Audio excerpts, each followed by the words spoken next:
Olá meus amigos, estamos de volta, eu sou o professor Vitor Santos. Estamos aqui para dar continuidade ao nosso projeto chamado Código Penal Comentado. No bloco passado, no vídeo passado, o professor trabalhou com vocês o crime do artigo 149 do Código Penal, o crime de redução à condição análoga de escravo. Dando sequência, vamos trabalhar o próximo artigo, o crime do artigo 149, letra A. Lembrando que nós optamos por começar essa série comentando a parte especial do Código Penal e nós já estamos quase acabando o título 1 dos crimes contra a pessoa. Os crimes contra a pessoa vão até o artigo 154, nós já estamos no artigo 149, letra A, tá certo? Então, como eu disse, no vídeo passado, nós falamos sobre o crime de redução à condição análoga de escravo e agora vamos conversar sobre o crime de tráfico de pessoas, artigo 149, letra A do Código Penal, o crime de tráfico de pessoas. Como o professor sempre pede, se esse tipo de material é interessante para vocês, é importante, clica no gostei, se inscreve no canal, não deixe de perguntar, tirar suas dúvidas, isso é muito importante. Professor, qual que é a ideia por detrás do crime de tráfico de pessoas? Artigo 149, letra A do Código Penal,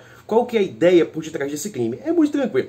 Já existia tráfico de pessoas antes da Lei 13.344, tá? A Lei 13.344 de 2016, a Lei 13.344 de 2016, ela incluiu no Código Penal o artigo 149, letra A, o crime de tráfico de pessoas. A questão é que antes dessa Lei 13.344, antes de 2016, nós já tínhamos o crime de tráfico de pessoas. O crime de tráfico de pessoas não é novo, não. Ele já existia. Só que o tráfico de pessoas existia dentro do título referente aos crimes contra a dignidade sexual. O tráfico de pessoas existia dentro do título referente aos crimes contra a dignidade sexual, tá? Ou seja, né, só existiria tráfico de pessoas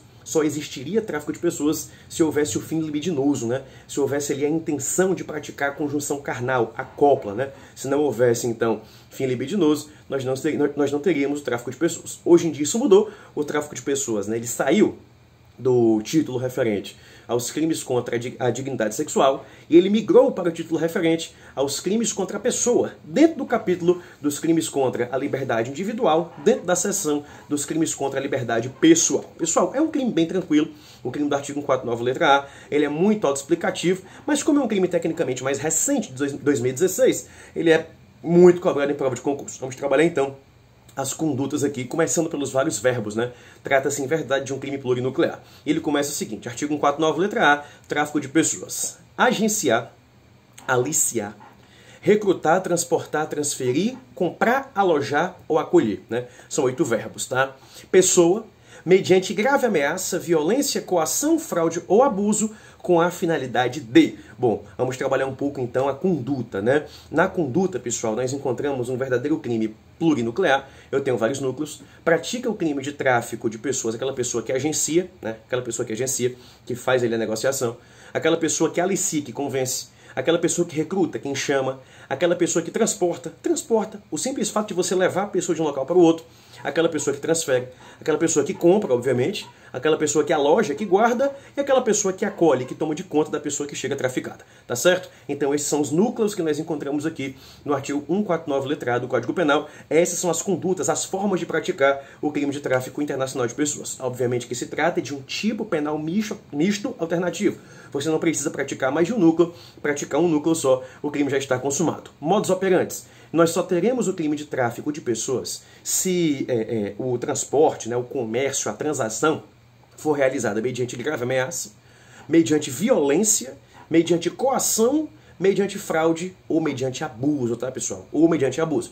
Nós temos 5 modus operantes bem específicos. São eles: grave ameaça, violência, coação, fraude ou abuso. Pessoal, se, por exemplo, imagine que a pessoa, né, que está sendo ali traficada, ela consentiu com o seu tráfico. Não houve coação, não houve abuso, não houve grave ameaça, não houve fraude e não houve violência. Pessoal, se a própria pessoa autoriza o seu tráfico, tá? Se a própria pessoa autoriza o seu comércio, infelizmente é uma situação muito comum, especialmente nas pessoas que optam, né, pela prostituição, né? A pessoa concorda em ser levada do Brasil para a Turquia, né, como no caso da novela, ser levada do Brasil para a Turquia para chegar lá e praticar o turismo sexual. Se a própria pessoa, se a própria vítima autoriza a sua comercialização, nós teremos aí uma excludente de tipicidade, nós não teremos crime. Professor, no sujeito ativo o crime é comum, qualquer um pode praticar.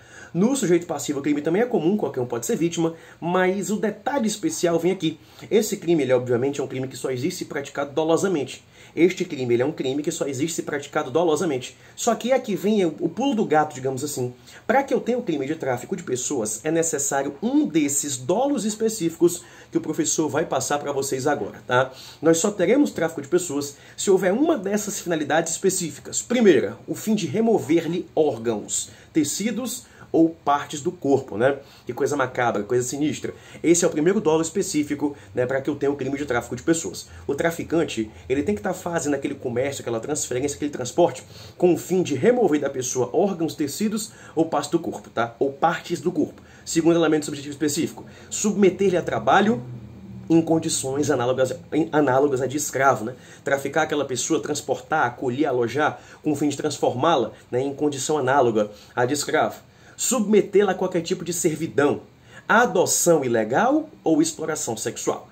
Para que você tenha, para que nós tenhamos o crime de tráfico de pessoas, é imprescindível um desses 5 dolos específicos. Não basta só o dolo, tá? Não basta só o dolo. É imprescindível que eu tenha um desses 5 dolos específicos. A intenção de exploração sexual, adoção ilegal, submeter a pessoa a trabalho forçado, qualquer tipo de servidão, ou extrair órgãos, tecidos ou partes do corpo. Beleza, pessoal? Imagina, por exemplo, que a mãe, ela pega o próprio filho, e ela manda essa criança para a Itália para morar com os pais dela, que são os avós da criança, para fugir do marido, do padrasto que é agressor, por exemplo. Pessoal, é óbvio que isso não é tráfico de pessoas. É óbvio que isso não é tráfico de pessoas. Essa mãe não fez isso com a intenção de remover parte do corpo, servidão, trabalho forçado, reduzir a condição análoga de escravo. É claro que não, tá? É imprescindível um desses 5 dolos específicos. Esse crime é bem tranquilo, como eu disse. Trata-se de infração penal de elevado potencial ofensivo, pena reclusão de 4 a 8 anos. Ele tem algumas causas de aumento de pena que o professor precisa esgotar com vocês. Parágrafo 1º.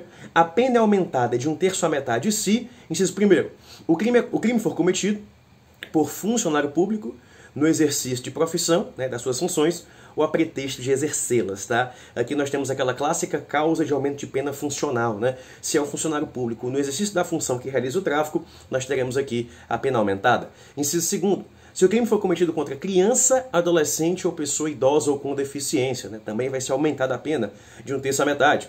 Inciso 3º. Se o agente se prevalecer das relações de parentesco, de relações domésticas de coabitação, de hospitalidade, de dependência econômica, de autoridade ou de superioridade hierárquica inerente ao exercício de emprego, cargo ou função, né?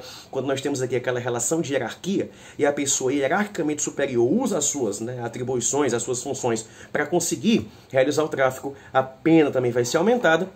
E por último, se a vítima do tráfico de pessoas for retirada do território nacional. Se a vítima do tráfico de pessoas for retirada do território nacional, nós temos aqui a conduta, né, a causa de aumento de pena referente à exportação, né? Se a pessoa é tirada do Brasil e levada para a Itália, nós teremos então a incidência dessa majorante. Mas cuidado, tá? Só entra essa última causa de aumento de pena se a vítima for retirada do território nacional, se ela for exportada, digamos assim. Se for porventura o contrário, né, a vítima vem do Uruguai para o Brasil, aí a pena não será aumentada, pelo menos não nesses moldes aqui. E para encerrar o parágrafo 2º, nós temos uma forma privilegiada de praticar esse tráfico, nós temos uma forma privilegiada de se praticar o tráfico de pessoas, a pena é reduzida de 1 a 2/3 se o agente for primário e não integrar organização criminosa, tá? Se o sujeito, então, ele é réu primário, ele não integra a organização criminosa, a pena é reduzida de 1 a 2/3. Pessoal, era isso que o professor tinha para falar para vocês sobre o crime de tráfico de pessoas. É uma conduta tecnicamente nova e bastante cobrada em prova de concurso. No próximo vídeo, o professor vem para trabalhar com vocês a seção 2 dos crimes contra a liberdade individual. Não mais falando sobre os crimes contra a liberdade pessoal, mas sim falando sobre os crimes contra a inviolabilidade de domicílio. Estamos quase esgotando o título 1 da parte especial referente aos crimes contra a pessoa. Vou ficando por aqui. Um forte abraço e tchau!